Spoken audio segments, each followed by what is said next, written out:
Selamat datang kembali di pembahasan kita.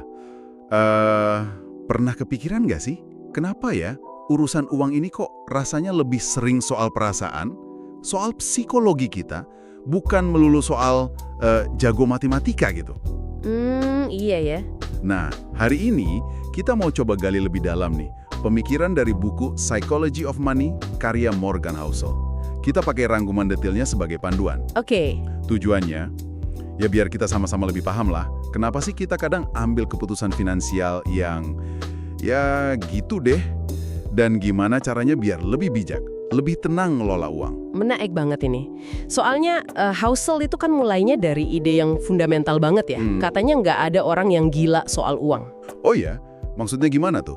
Jadi setiap orang itu punya semacam peta uang sendiri gitu, dibentuk sama pengalaman hidupnya. Pengalaman pribadi ya? Iya banget.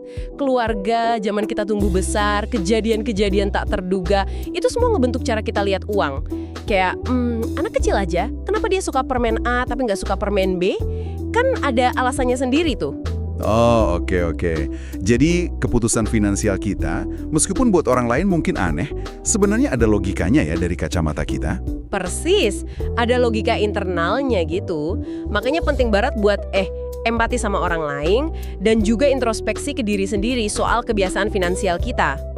Introspeksi ya? Berarti nggak bisa asal ikut-ikutan saran orang dong ya, kalau pengalamannya beda jauh? Nah, itu dia. Bukan berarti semua nasihat salah, tapi kita perlu sadar kenapa sih kita bereaksi A atau B terhadap suatu nasihat. Prinsipnya mungkin sama, tapi aplikasinya itu loh harus pas sama peta kita. Masuk akal. Oke, kita geser dikit ya. Ada satu prinsip nih yang sering banget diomongin. Bunga majemuk. Compounding. Si keajaiban dunia ke-8 katanya. Haha, iya. Housel menggambarkannya kayak nanam benih ya. Butuh sabar banget, tapi hasilnya bisa jadi pohon raksasa. Contoh klasiknya Warren Buffett kan? Betul, itu contoh paling ekstrim mungkin ya. Gimana nggak lebih dari 95% kekayaannya itu baru didapat setelah umur 65? Gila ya. Jadi bukan cuma soal pinter investasinya, tapi soal waktu. Waktu dan yang lebih penting lagi, bertahan. Bertahan? Maksudnya? Iya, survival. Jangan sampai keluar dari permainan. Kayak cerita William sama James itu loh. William nabung dari muda sampai umur 40-an, terus stop. James baru mulai umur 40-an sampai pensiun. Total investasinya lebih gede padahal. Mainan itu krusial ya. Dan itu nyambungnya pasti ke soal nabung kan? Banget. Housel punya pandangan menarik soal ini.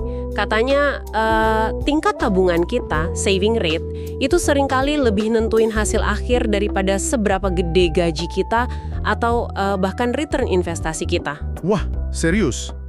Lebih penting dari return? Seringkali begitu katanya. Dia bedain tuh antara orang kaya yang mungkin gajinya tinggi, kelihatan dari gaya hidupnya, sama orang berkecukupan wealthy. Apa bedanya? Kalau wealthy, kekayaannya tuh nggak selalu kelihatan. Tapi justru itu yang ngasih dia kebebasan. Kekayaan sejati itu, kata Housel, ya penghasilan yang nggak kita belanjain. Oh, jadi uang yang diam gitu ya? Bukan yang dipamerin? Tepat. Contohnya si Ronald Reid itu, petugas kebersihan yang diam-diam ngumpulin 8 juta dolar. Itu cerita beneran kan ya? Beneran. Modalnya apa? Ya hidup hemat banget, sama nabung dan investasi rutin puluhan tahun. Ini bukti kalau disiplin nabung, itu bisa ngalahin gaji gede tapi boros. Jadi kekayaan itu soal selisih ya, antara pendapatan sama pengeluaran. Housel bilang tabungan itu jarak antara ego dan pendapatan kita. Nah, kurangin egonya biar bisa nabung lebih banyak. Nggak usah nunggu punya alasan spesifik buat nabung. Tujuannya ya fleksibilitas, ketenangan pikiran. Ketenangan pikiran ya, itu penting banget pasti. Apalagi hidup kan penuh kejutan ya.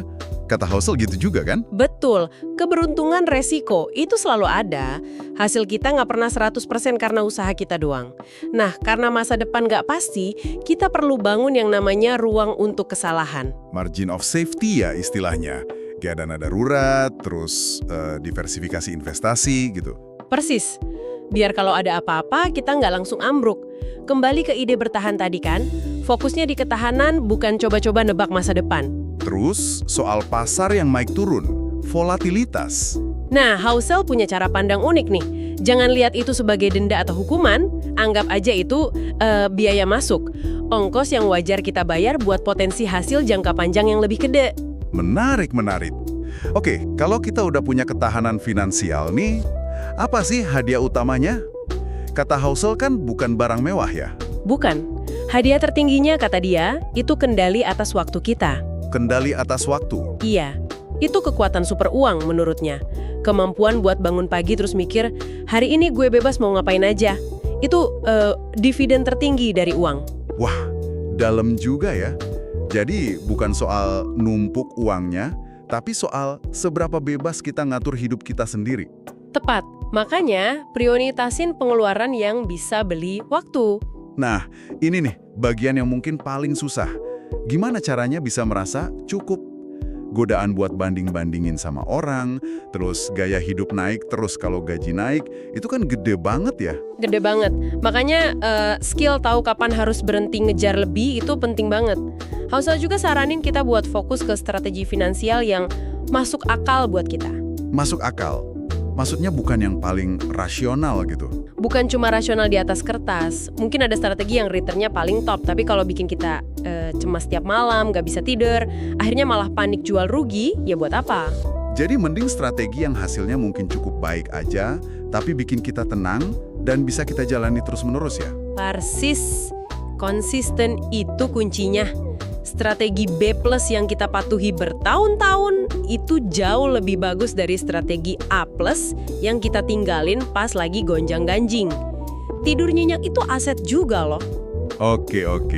Jadi kalau kita rangkum nih ya, ngelola uang itu intinya ternyata lebih banyak soal perilaku kita ya. Soal sabar, soal disiplin ngatur ego buat nabung, soal bangun pertahanan buat hadapi yang nggak pasti. Terus soal tahu kapan merasa cukup, dan yang paling penting, pakai uang sebagai alat buat ngontrol waktu kita, hidup kita. Pertanyaan refleksi ini buat Anda yang dengerin. Kira-kira setelah dengar obrolan ini, ada nggak sih satu hal kecil soal cara Anda lihat atau pakai uang yang mungkin pengen diubah? Dan pemikiran terakhir dari kami, kalau memang kekayaan sejati itu adalah kendali atas waktu, coba dipikirin langkah super kecil apa yang bisa Anda lakuin minggu ini buat dapetin sedikit aja kebebasan waktu lebih banyak, apapun kondisi finansial Anda sekarang.